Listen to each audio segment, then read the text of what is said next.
Hello and welcome to Kickoff Podcast with me, Moria Yofaka. I'm joined as always by Hila Fisayo. Hila, how have you been? How was your week? Chelsea won this midweek and I'm sure you are happy. You are smiling, excited? Yeah, I'm good. And thanks for having me again. It's Kickoff Podcast and I'm just so happy because talking about Tuchel right now, I think he's getting the team right. And the impact of the coach is showing in Christensen particularly. I'm just so happy for them. And thanks for listening to us again. My name is Ila. Just call me Ila. That's my name. All right. We have a lot of things to unpack as usual. We've got 15 minutes. Now it's less than 15 minutes. And we have to find a way to squeeze in so many talking points. There is Liverpool on the menu. We are going also to be talking about the impact of coaches if we've got the time. Is it VAR's fault? All these controversies here and there is not is it VAR's fault? We'll talk about that. And there is Manchester Derby this weekend in England and also the Madrid Derby in Spain. So let's start with Liverpool. Liverpool lost at Anfield for the fifth time in a row, for the first time ever in their history. They were shambolic on Thursday night. They lost to rejuvenated Chelsea side under Thomas Tuchel by a goal to nil. Mason Mount, the goal scorer for Chelsea. And the question we are going to be asking now is, how did Liverpool got here? It's was looking like just a blip at some point when this whole thing started. Everybody were like, it's just a blip, that the blip has taken a long time to end and all of that. But it's no longer looking like a blip as far as I'm concerned. It's looking like something has gone wrong somewhere. It's more than, yes, you could argue that they've been hit by injuries and all of that, and everybody has been pointing to the fact that Virgil van Dijk has injury has hit Liverpool very hard. But I feel that this is a little bit more than a Virgil van Dijk injury, Hila. What do you think? How did Liverpool go here? What has gone wrong for Liverpool? How did they go from being the champion of the EPL to now fighting for the top four? And it's not looking likely the Liverpool would even finish in the top four. How is it going to be? How is that going to be sound? How is it going to sound? That Liverpool, the EPL champion, the following season, they didn't make the Champions League, and they could only, in fact, if care is not taken, Liverpool might not even make Europe at all this season, Hila. Yeah, I have a lot of things to say about Liverpool, but I will just mention a few. I think it's just arrogance, because talking about Liverpool, they go into the season with just 3 central back, and I think that is not good enough. Talking about the likes of Chelsea, the likes of Man City, even United, even United, they have more than 3-4 central defenders, and now all the defenders are out injured. No one to play the midfield. I think that's one of the crises. And secondly, the players are frustrated. You can see Salah against Chelsea.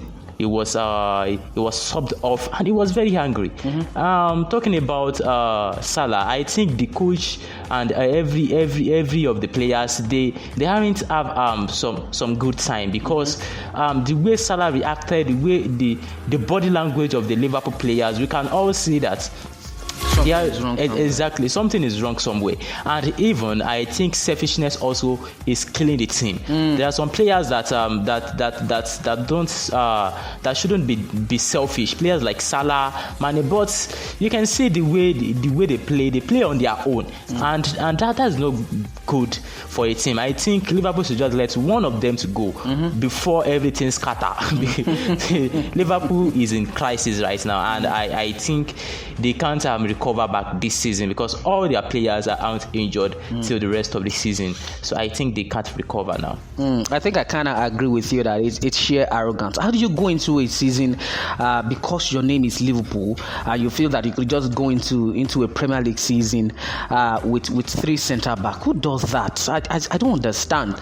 And the thing has backfired, and you thought that they would correct it in January, and the best thing they could do is to go into Schalke, who are at the bottom of the Bundesliga, to go and bring Kabak to come and do what? Like to come and work magic or what? Or to come and become Virgil van Dijk overnight? I don't understand. I feel it's sheer arrogance on the part of the people at the helm of Afia at Liverpool. They didn't plan the season properly going into the new season. They let Dejan Lovren go, and you knew that Joel Matip is injury prone. He played just 1-2 games. He'll be off injured for 6 to 8 weeks, and you knew that going into the new season you had just two fit central backs, and I don't know, do they just think, hey, hello, we're Liverpool, we're going into the next season and we are going to steamroll everybody? It's not going to happen. And another mistake I saw is letting this guy that scored against Chelsea, what was his name? Minamino. I really don't see it coming. You know, talking about Minamino, he's also one of their best players in the cup competition. He's not having playing time, but whenever he plays in any cup competition, we always see his impact. So I really don't think these are the players you're supposed to be using in cup games, and you just let them go. I really don't think Klopp really planned the season well at all. And let's touch on Chelsea. You have to give credit to Thomas Tuchel. In as much as you want to say that Liverpool were very poor in the night, you have to applaud the tactics of Thomas Tuchel. You'd notice that they were a little bit expansive against Liverpool than against Manchester United and even against Atletico Madrid. He set his team up from the get-go to attack Liverpool, and he really paid off. You have to give kudos to Thomas Tuchel, Hila.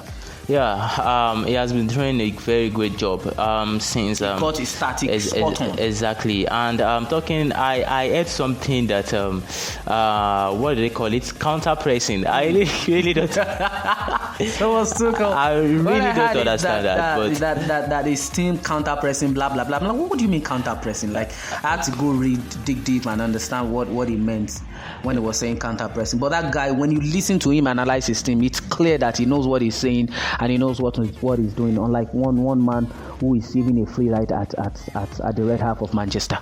Well, I really can't say anything about that. But talking about Tuchel now, I think he has been doing a very great job for Chelsea, and the team's 9 games unbeaten now. Exactly, and I really don't expect this coming. There was people saying that if we're gonna judge Tuchel when he played Atletico, Man U, and Liverpool, and talking about the games now, he won 2 victories and drew 1. So I think he has been doing a very great job. Talking about these teams, Atletico, Manchester United, Liverpool, they are not a very easy side to play like that, and he just go away with 2 wins and a draw. I think he's getting the team right. All right, let's move on from that quickly, Hila. Let's talk about VAR. Is it VAR's fault? All the controversies here and there about VAR chalking off so many goals. 2 goals were chalked off against yesterday. One for Fulham, Josh Maja. A goal was chalked off. I don't know what's the problem. The thing is, it's not VAR's fault. Another goal was chalked off for Timo Werner in that Chelsea game on Thursday night. The question is it VAR's fault, Hila? I feel it's not personally, but how about you? Is it VAR's fault? Well, I really don't think it's VAR's fault, because I'm talking about VAR. They following the rules. VAR only interprets the rules. Exactly. We can on the rules. We can see the way VAR is being used in other leagues. So I think it's not VAR's fault here, because these rules are just I don't know rubbish. How to put the nonsense. English. I really don't think. I've been saying this even since last season. All these offside rules is not something we should still be using in this 21st century. These offside rules are nonsense to me. I really don't think how on earth can a shirt. I'm wondering how on earth can hands. I really don't. Can you score with your hand? I really don't understand this. A player's hand is offside. You chopped off the goals. A player's boot is. I don't know. A player's boot is. It is rubbish. And I just have to point it out there to everybody. It's not VAR. They just have to.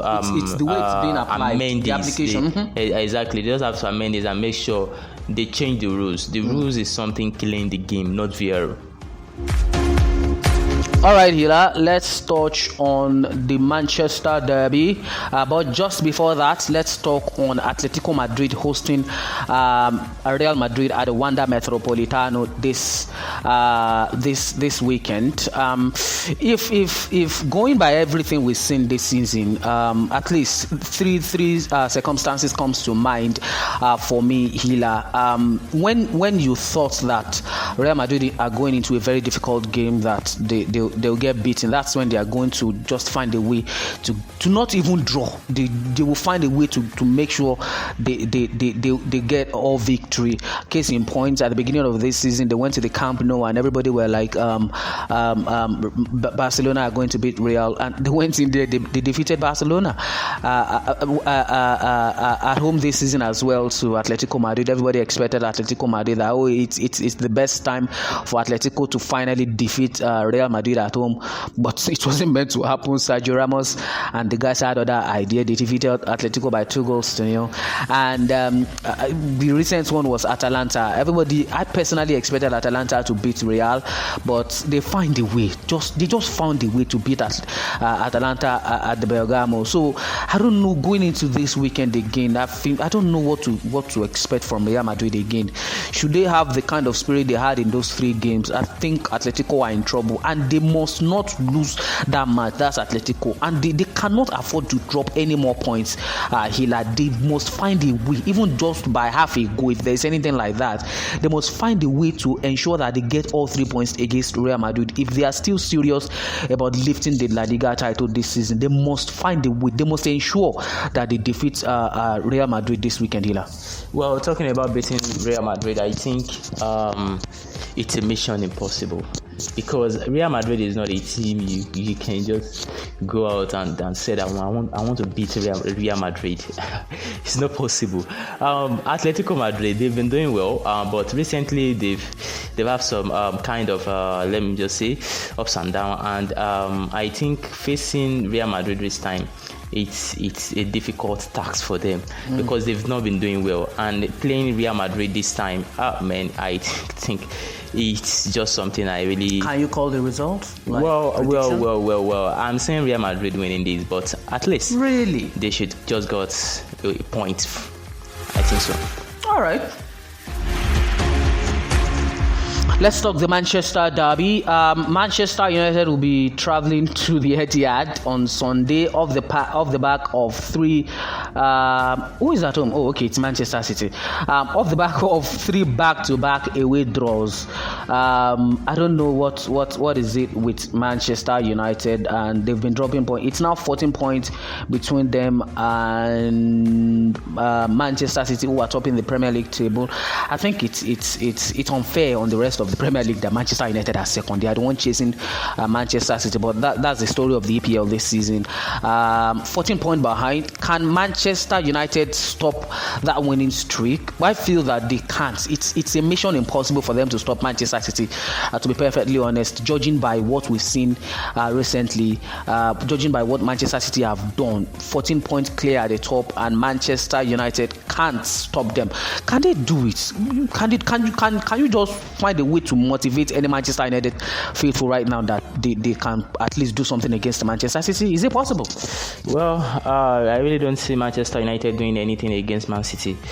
Man City, they are a very tough team to face right now, so I think there is nothing they can do. A mission impossible, that is. Exactly. All right. In our next podcast, guys, we'll be touching on the impact of coaches. Can it be overemphasized? We've seen what Thomas Tuchel has done with Chelsea.